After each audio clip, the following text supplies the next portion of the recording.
Hey, what is up guys? This is Nishi from MST.TV here, back with another Market Watch episode. So it has been a little while since I've posted anything, super busy with YCS Niagara and everything and now getting back to work, but I should be able to upload pretty consistently once again. Niagara was really cool and I got to meet a lot of you guys, which was super awesome, including some people that I've only talked to on Facebook from like trading and things like that. Anyways, there is a ton of different things to talk about that have happened over the last couple of weeks, so we are going to be splitting this up into two videos over the next couple of days. One today, one tomorrow. I think Tom Box won't be back for a little bit. He stayed in Niagara for a bit longer than I did, but he should be back by next week. Anyways, let's go ahead and get started. So kicking things off today, we are looking at Gishki Abyss. Now this is a very simple level 2 fish monster that on normal or special summon lets you search for a Gishki monster with 1000 defense points or less. Gishki actually got some really cool support announced to be coming out in Photon Hypernova, including another level 2 monster that can summon Gishki Abyss directly out of the deck, and a ritual spell that lets you ritual summon by tributing your opponent's monsters. Really cool stuff.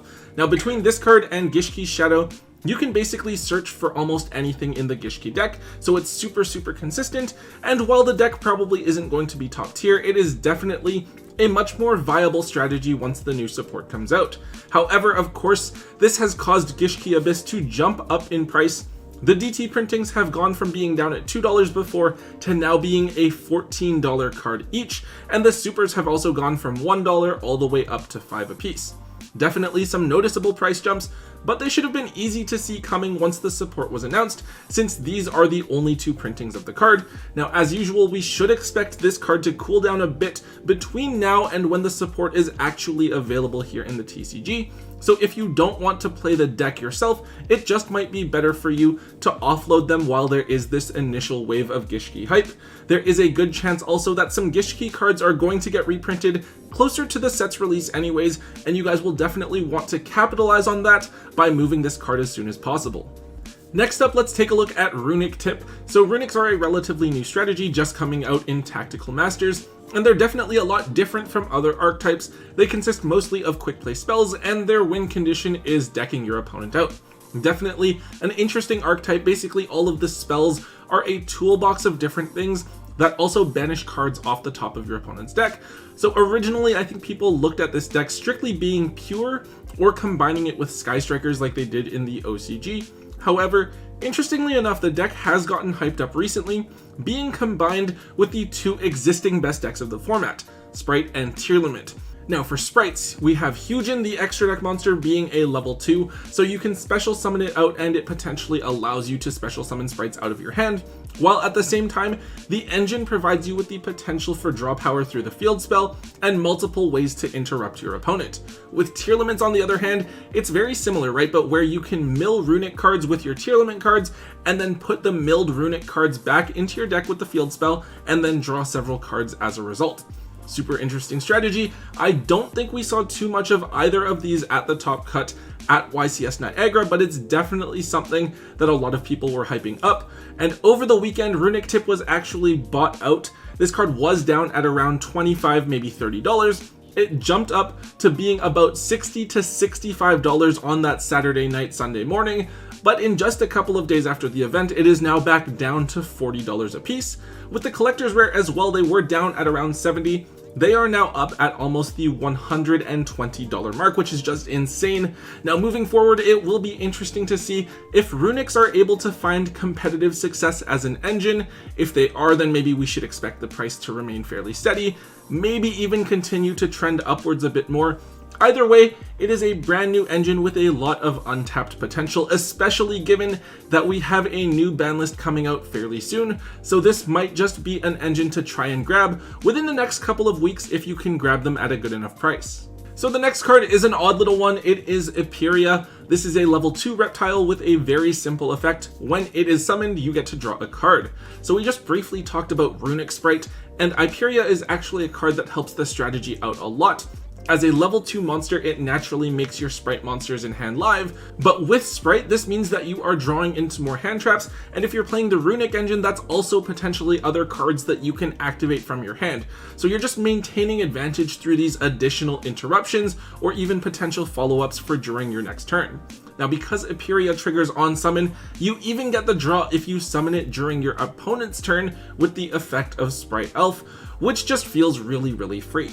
I remember when this card came out back in Battles of Legend Heroes Revenge a few years ago, it felt like such a bad pull. I remember hating to see this card because it was only like a 50-cent card at most, but now with the card having some potential application in the meta, yet only one printing, it is now a solid $5 card.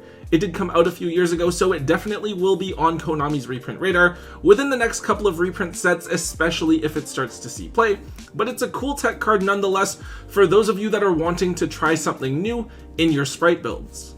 Next up, let's take a look at Magical Musket Last Stand. Now this is a counter trap card for the Magical Musketeer theme, and yeah, it's been a little while since we've talked about them at all. However, the archetype actually now has a couple of really cool things going for it.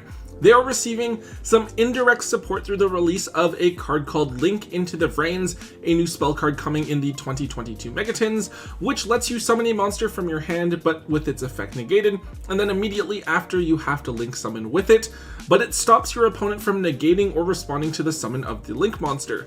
Super cool because this means that you can make Magical Musketeer Max and basically guarantee that its effect is going to resolve, generating you some massive advantage. This was a big problem for the deck before because if they imperm your Max, you were kind of stuck. They also benefit though from the existence of the Runic engine.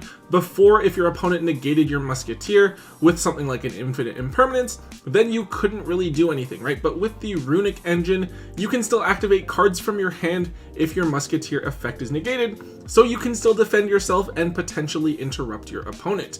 There are a couple of cards that are bumping up in price for the Magical Musketeer deck as a result, and Last Stand is one of them, a counter trap for the archetype that can negate a spell or trap card while you control a Magical Musket monster. This card was still a few bucks before because when we saw Caspar and Starfire reprinted in Dual Overload, that caused people to buy out some of the other pieces of the deck.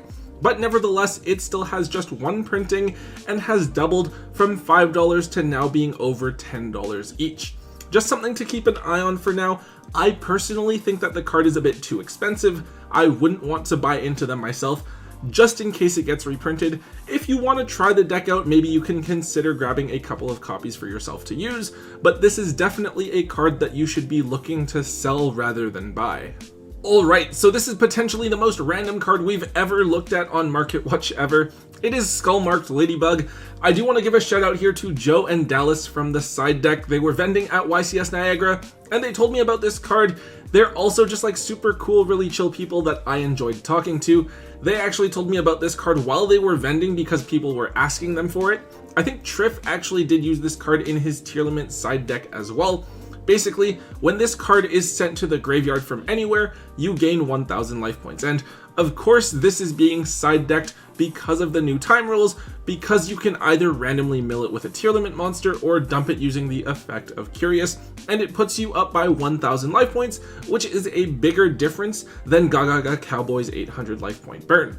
It's honestly kind of funny that a card as random as this would see side deck play at a competitive event in 2022, yet here we are. So the card has just two common printings from Invasion of Chaos and Dark Revelation 2, which means that the last printing of this card literally came out in like 2005, 17 years ago, kind of crazy. This is literally like the definition of a random bulk card that just spikes in price out of nowhere for seemingly no reason. So hopefully you guys have a copy of this or two lying around in your bulk, because near mint, these things are costing between $7 to $10 a piece. If you feel bored this weekend, go around, dig through your common bins at home or at your locals for this card, because now as long as Tearlaments are running around in the format, I feel like this has the potential to be their go-to side deck card for them to win games in time. Next up, we have Ancient Chant. So this is a normal spell card with two effects. First, it lets you search for a Winged Dragon of Ra from your deck or graveyard, and then if you do, you get to tribute summon a monster during your main phase in addition to your regular normal summon. I think the idea here is obviously you are tribute summoning the Ra, so that's kind of cool. It also has a graveyard effect where you can banish it from your graveyard, and then when you summon Ra, it gets the attack points of the monster you tributed for it, which is, I guess, pretty interesting. However, each of the god cards got support in the 2022 Megatins, and the support for Ra, called the True Sun God, lets you search for either Ra or a card that lists the Winged Dragon of Ra in its card text from your deck to your hand, and it also helps you with bringing out the Immortal Phoenix mode as well.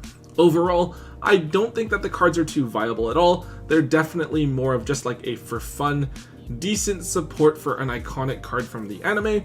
Now, one of my friends did try telling me he was going to use this card in Fluwandereeze searching for Sphere mode and then like tribute summoning a Mega Raiza. I don't know how serious he was about that though.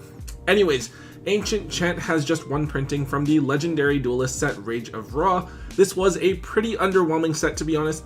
There weren't really any meta relevant cards there. It was mostly just like collectible stuff like the Egyptian God Slime and then the Ghost Rare Winged Dragon of Ra. However, because of the new god card support, Ancient Chant has jumped from being down at 25 to 30 to now being a $45 card. Obviously, I do think that this is just hype, and if we do get a Legendary Duelist Season 4 box, this card would probably be one of the main cards being reprinted that everyone would be after. For me, I think that it is a no-brainer to sell this card. However, as cards like the Dark Magicians from Magical Hero have taught us, you can never 100% predict how fans of the anime are going to behave, and therefore how they are going to influence the market. To me, this is definitely a card that you should look for if you have some Rage of Ra Hollows lying around somewhere, and you should look to offload this card while it is so hyped up, close to the release of the Megatins. And last up for today, let's take a look at Beyond the Pendulum. So, I think that this card should be pretty well known. Everyone kind of looked at it as being a replacement for Electromite here in the TCG since Electromite is banned. This card's pretty simple, allowing you to search for any Pendulum monster in the game, and also allowing you to potentially pop cards. Now, I believe that the reason for the recent hype behind this card is that over in the OCG, the Draco Slayer deck is actually doing somewhat decently. They just had a ban list that took out a bunch of the Tearlament and Ishizu cards, making way for some new decks to be top tier, and then even at big events before, the Draco Slayer deck did surprisingly well with the new support from Darkwing Blast. Therefore, I think that some players here are speculating that when the new set comes out, the deck might perform just as well here. However, I think we do have to keep in mind that the OCG has Electromite in the game, whereas we don't, and Electromite is obviously a big part of why the deck is able to be so successful in their current format. However, that hasn't stopped people from getting super excited as they bought out Beyond the Pendulum and caused it to jump from being down at $7 or $8 to now being $15 each.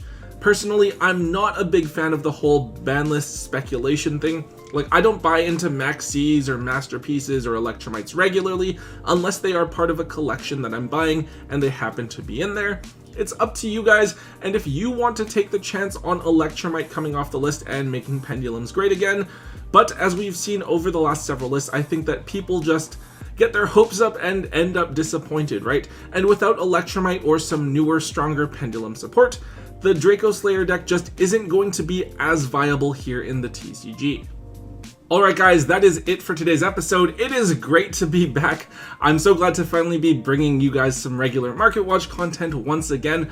Make sure that you guys go to check out your local OTS stores this weekend. We have the 2022 Megatins dropping, and they are actually probably like the best products of the year. Maybe one of like the 10 best products of all time. So definitely make sure that you guys go grab those, grab your Forbidden Droplets and your Lightning Storms and your Pot of Prosperities for much cheaper than they've been over the last couple of years. I'm super excited because it means I'm finally going to get a set of Prosperities, which I've been putting off getting because they're so expensive. Anyways guys, if you did enjoy today's Market Watch, please make sure that you let me know by slamming that thumbs up button for me. Also, make sure you leave a comment in the comment section down below. Let me know what you guys think about the cards that we talked about today. Let me know what cards are currently trending on the market as well, so that I can potentially cover them in a future episode as well. Also, if you haven't already, do make sure that you hit that subscribe button to get all of the latest and greatest content from both Tombox and yours truly here on the channel. And until next time, guys, don't forget to hold on to your MST.TV.